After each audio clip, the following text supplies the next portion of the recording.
예, 잘 들었습니다. 되게 자세하게 2022년 축제를 아직 시작도 안 했는데 마치 그 축제 프로그램 하나하나를 미리 보는 것 같은 느낌이 들었습니다.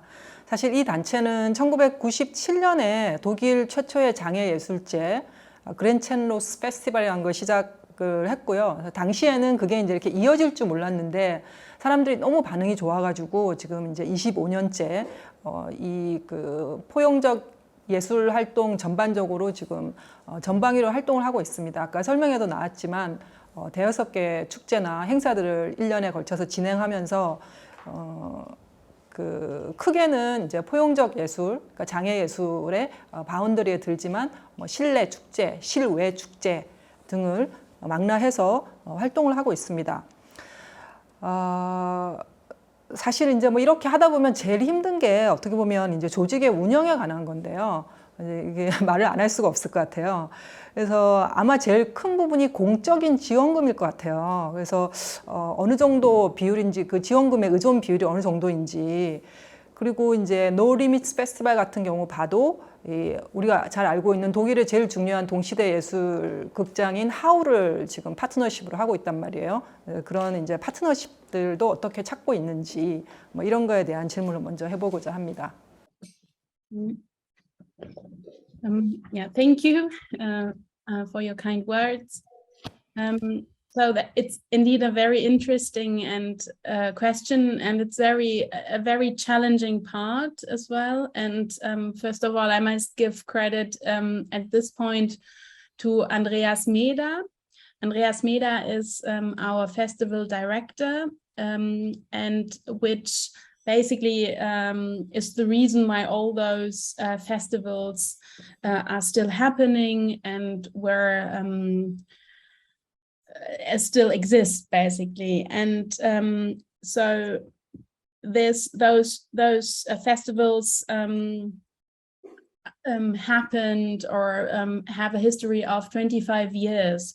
So of course, for first 25 years ago, it started as a small international festival, and then throughout the years it grew, and new cities and new partnerships were coming along. And the funding is different for each festival. It's mainly financed through Aktion Mensch. Aktion Mensch is an organization, an institution which gets their money out of from a lottery, like they're selling lottery. But it's basically the main institution which supports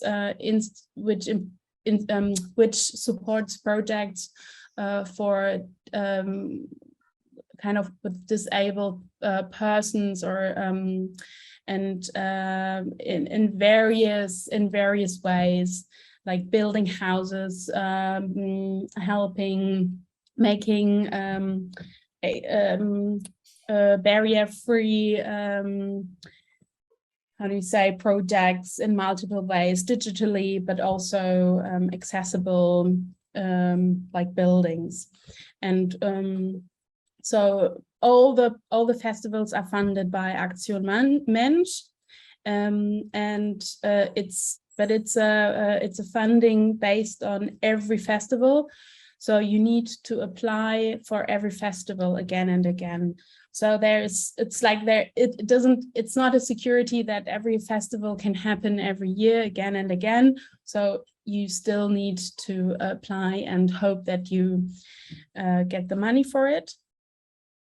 And then for every festival, there is another cooperation partner which helps in the realization by, for example, supporting with staff, or of course giving their venue for the performances, and sometimes also supporting us with money.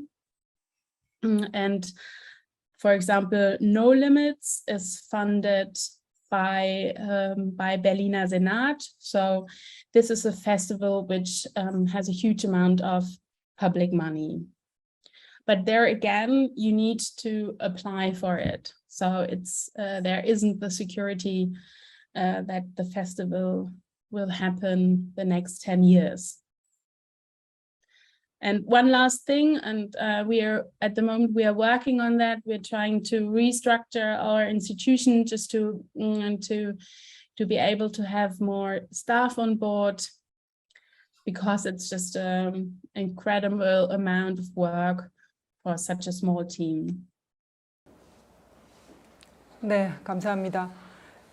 사실 뭐 어디 한국이나 할 거 없이 이런 민간 단체에서 여러 가지 페스티벌을 한다는 게 늘 힘든 거는 똑같은 것 같습니다. 지금 말씀하신 것처럼 뭐 복권 기금이나 여러 군데에서 지원을 받기는 하지만 그게 이제 확실히 정해져 있는 게 아니기 때문에 매년 다시 지원을 해야 되고, 그게 이제 될 때까지 마지막 순간까지 어떻게 될지, 프로젝트는 이미 다 쭉 열거되어 있는데 돈이 지원금에 따라서 이제 그 향방이 전해지는 그런 힘든 생활이 독일도 역시 비슷하네요. 그리고 이제 복권 기금이 주로 쓰이는 게 이제 장애 예술 쪽이나 베리어 프리 쪽으로 쓰인다는 게 저희도 복권 기금이 있지만 저희는 그냥 일반적으로 다 예술 쪽으로 쓰이지 않습니까? 근데 이제 독일에서는 좀 더 장애 예술이나 그런 아까 기관이나 건물 이쪽으로 더 중점적으로 쓰인다는 게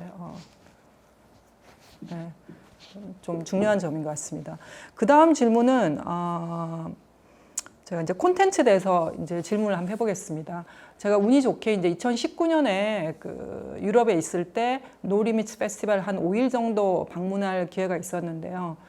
되게 규모도 크고 작품도 되게 다양하고 관객도 되게 많더라고요. 작년은 아마 코로나 때문에 못 열린 것 같고 2019년도가 이제 8번째 페스티벌이었고 노리미츠가 2년마다 한 번씩 열리니까, 그래서 요번에 이제 11월에 열리게 될 2022년 버전이 이제 9번째인데요.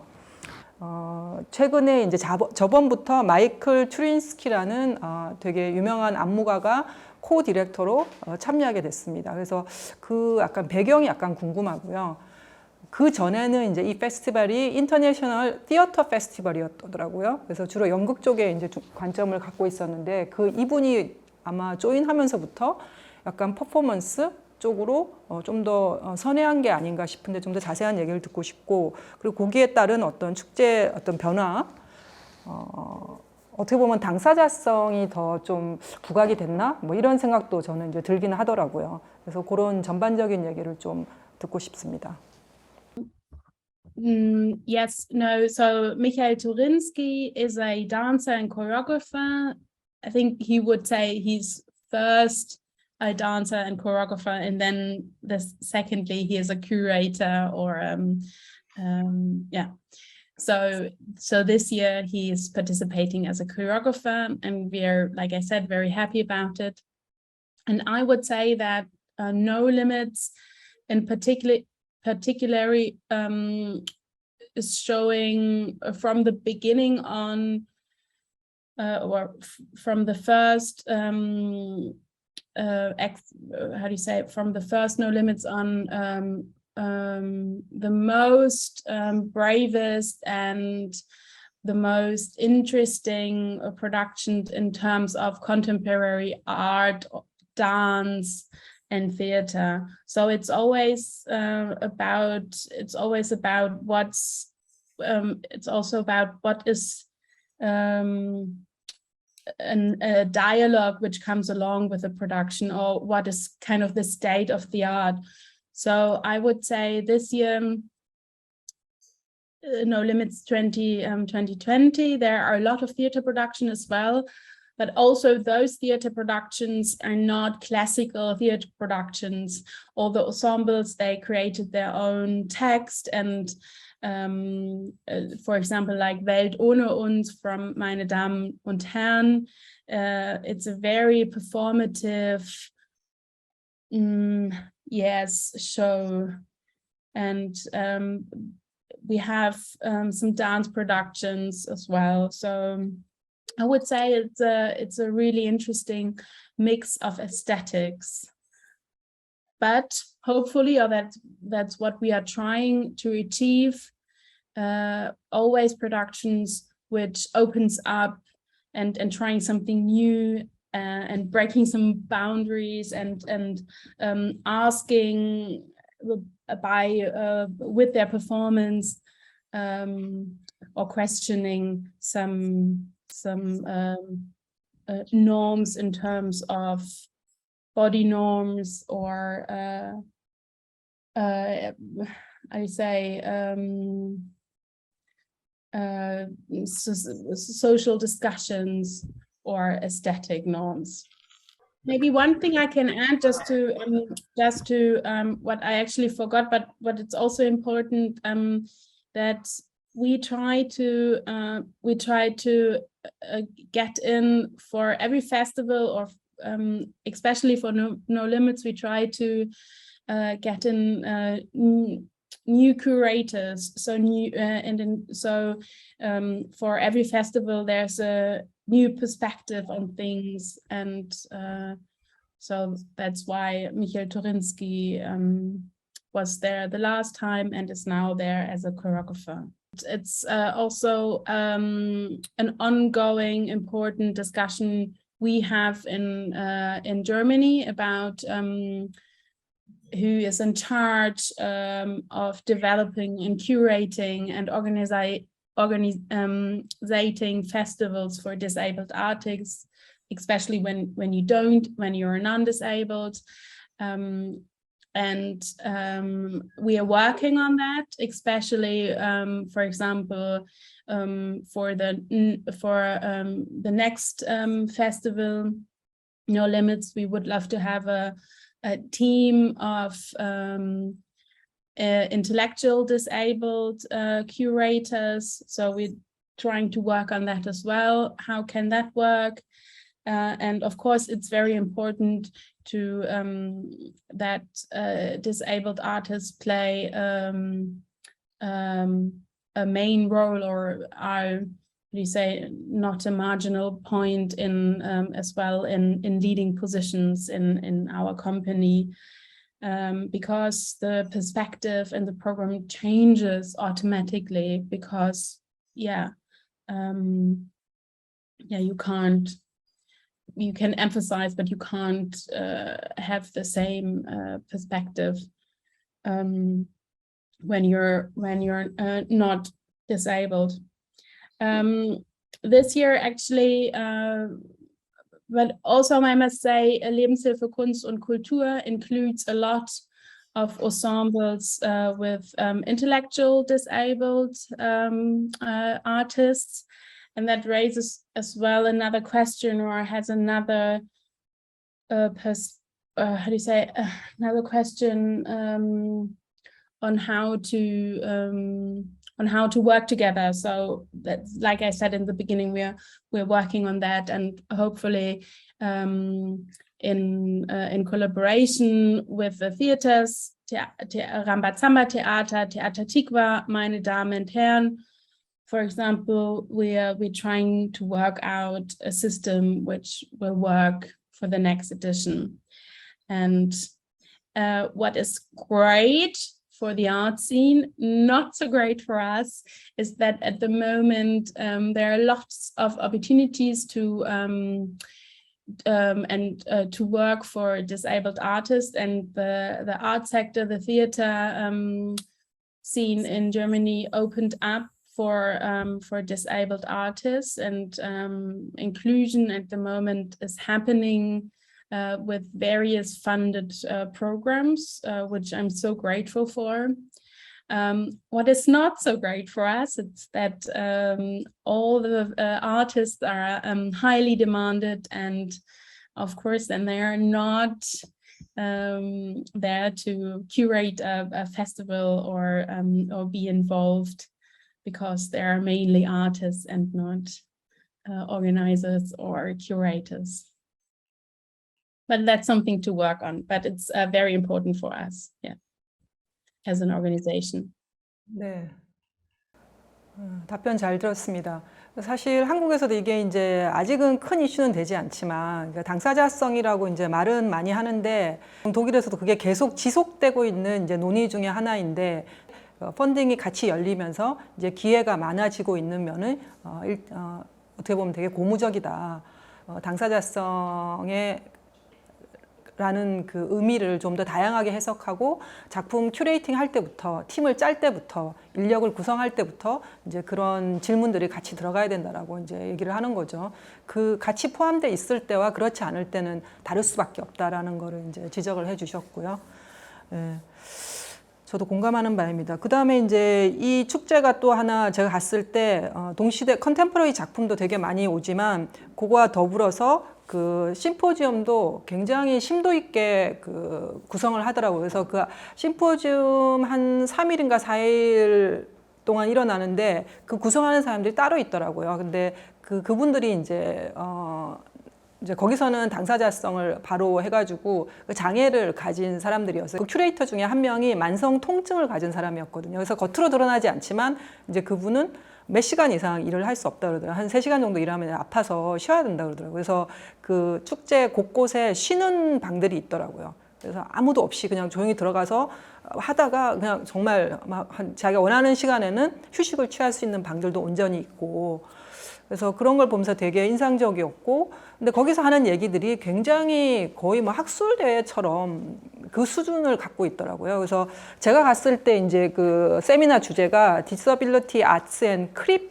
Space Time이었는데, 크립이 CRIP, 크립이라는 단어였거든요. 근데 이제 저희가 보통 크리플, 뭐 그 옛날에 알던 불구에 이런 단어로 쓰는 것 같지는 않아요. 그래서 장애 예술 혹은 장애 신에서 어떤 단어를 어떻게 선택하는지가 사실 정치적인 스탠스하고 굉장히 연결돼 있는데, 저는 그때 이게 도대체 크립을 어떤 맥락에서 사용하고 있는지 되게 궁금하더라고요. 좀 뭐 디테일한 거긴 한데 그걸 한번 네, 물어보고 싶어요.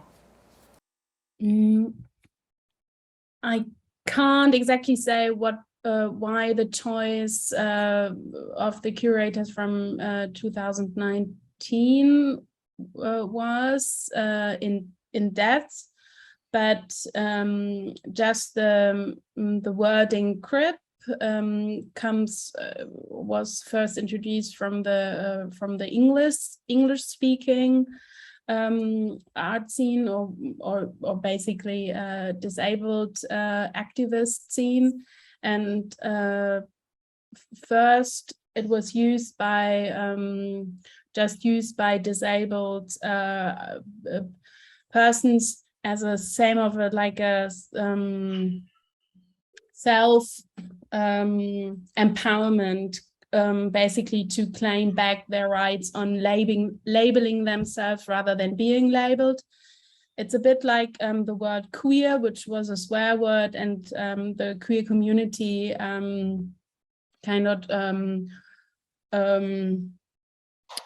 reclaimed their label for them. And nowadays in Germany and in Europe, queer is like a very hip, trendy word, which is described in some terms as something very positive, something very open-minded. And from what I've seen around the theater context, that is happening to crip as well, to the word crip, that it's now used as a proud self-labeling of the disabled art scene. And also it's very provocative. So we have hopefully this year a discussion on crip and ecology, which includes as well the definition on like working as a disabled person, because you have to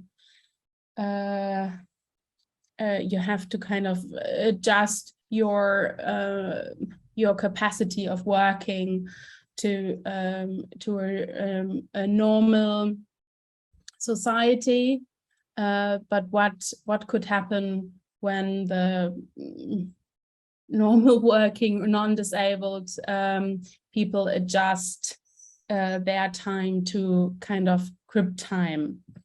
That is from what I understood. If I'm not putting down the definition right, please don't pinpoint at me.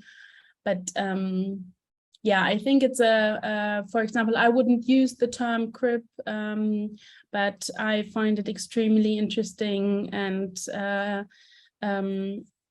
interesting for disabled person to use this wording to claim back their rights on being labeled and being defined by themselves on how they want it.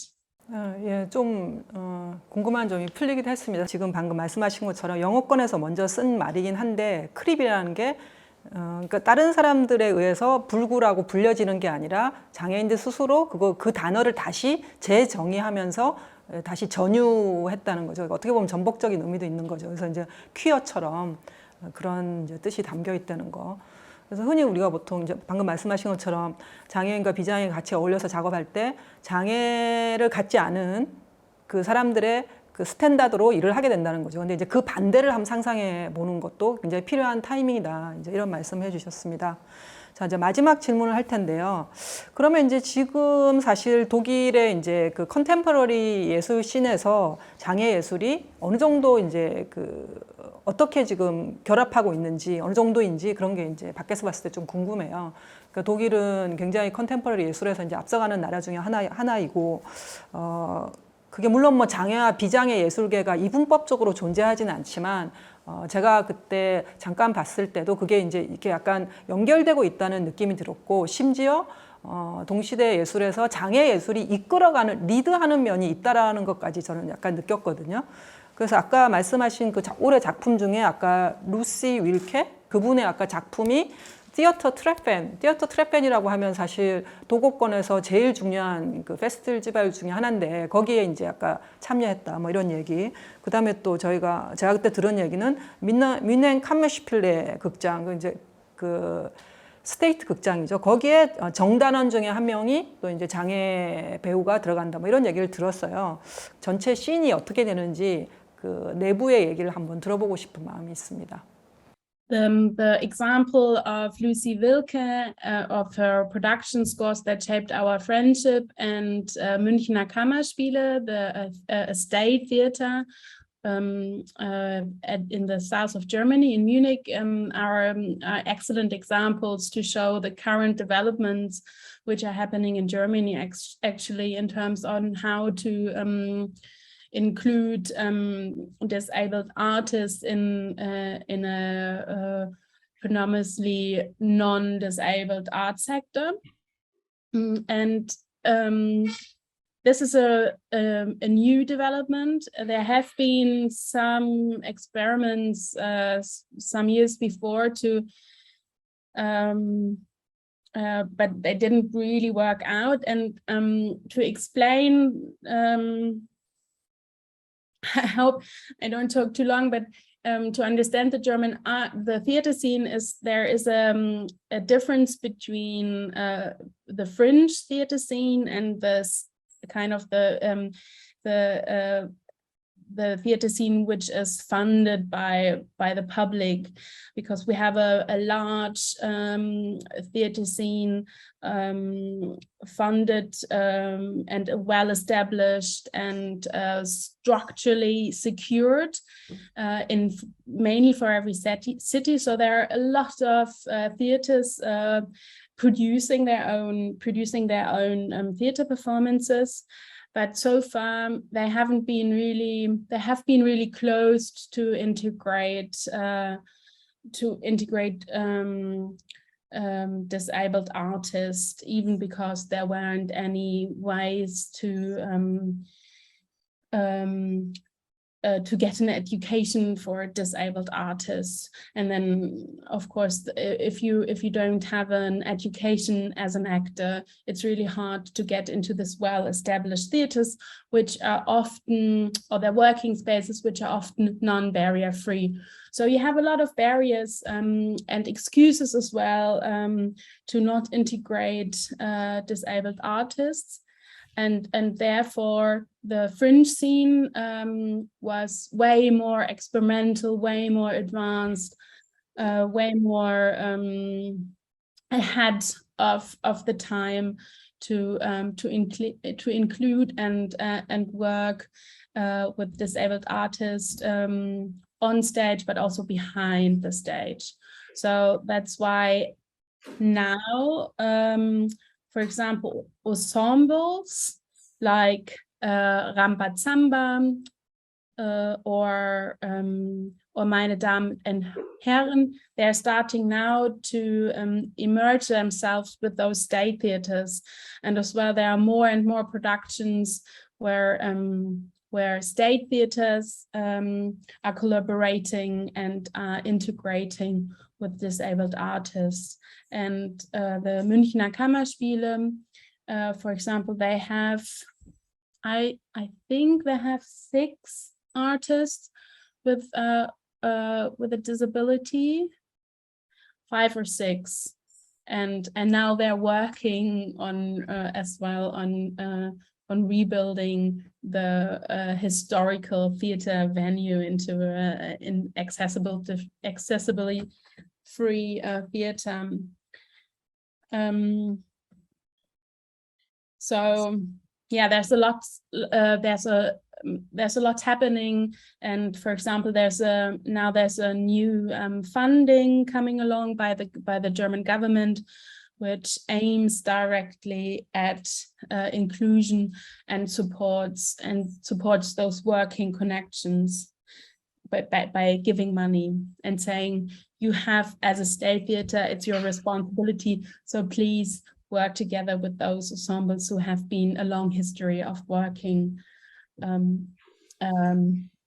with disabled and non-disabled artists. 네, 감사합니다.